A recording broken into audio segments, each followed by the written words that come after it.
नमस्कार, आप देख रहे हैं जनभावना टाइम्स। आपके साथ मैं हूं अंकिता। इस साल की शुरुआत में ही उत्तराखंड के जोशीमठ ने डराना शुरू कर दिया था। उत्तराखंड के 8 शहरों में जमीनें धंसने की आशंका जताई जा रही थी, जिसमें सबसे बड़ा खतरा जोशीमठ पर है। जोशीमठ में कई मकानों में दरारें तक आ गई थी और उन्हें खाली भी करा लिया गया था।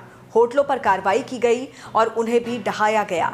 अब इसरो की ताज़ा रिपोर्ट में देश के 147 जिलों में भूस्खलन और भूकंप का खतरा मंडरा रहा है।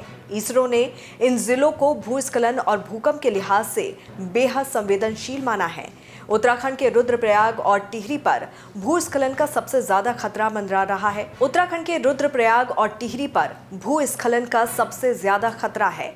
इसरो के हैदराबाद स्थित नेशनल रिमोट सेंसिंग सेंटर यानी कि NRSC की ताज़ा लैंडस्लाइड एटलस की रिपोर्ट में इस बात का खुलासा हुआ है। भूस्खलन के खतरे वाली इस लिस्ट में ये दोनों जिले टॉप पर हैं। पिछले दिनों जोशीमठ में भू धसाव के चलते चर्चा में आया चमोली जिला लैंडस्लाइड के खतरे वाले जिलों में 19वें नंबर पर है। रुद्रप्रयाग के आपातकालीन संचालन केंद्र से मिली जानकारी के मुताबिक जिले में 32 पुराने लैंडस्लाइड क्षेत्र हैं। इनमें सबसे ज्यादा नेशनल हाईवे 107 पर स्थित है। इसी तरह से तोता घाटी सहित टिहरी की पहचान बहुत प्राचीन भूस्खलन स्थल के रूप में की गई है। खास बात यह है कि इस लिस्ट में उत्तराखंड के सभी 13 जिले शामिल हैं। रुद्रप्रयाग और टिहरी जहां पहले और दूसरे स्थान पर है, तो वहीं हरिद्वार और उधम सिंह नगर इस लिस्ट के आखिर में यानी कि 146वें और 147वें स्थान पर है।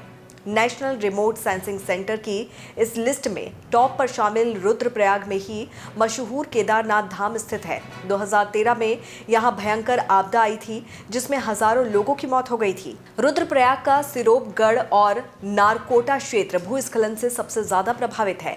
यहां पर पूरे साल लैंडस्लाइड की सूचना मिलती रही है। तो वहीं मानसून के आने पर अधिकांश क्षेत्रों में लैंडस्लाइड के मामलों में तेजी आई है। वहीं भूकंप की बात करें तो लैंडस्लाइड एटलस के अनुसार भूकंप की दृष्टि से उच्च संवेदनशील अन्य जिलों में जम्मू कश्मीर का राजौरी और पुलवामा, केरल का त्रिशूर, पलक्कड, मलप्पुरम, सिक्किम का दक्षिण सिक्किम और पूर्वी सिक्किम शामिल है। देश और दुनिया की तमाम खबरों को विस्तार से जानने के लिए जुड़े रहिए जनभावना टाइम्स के साथ। नमस्कार।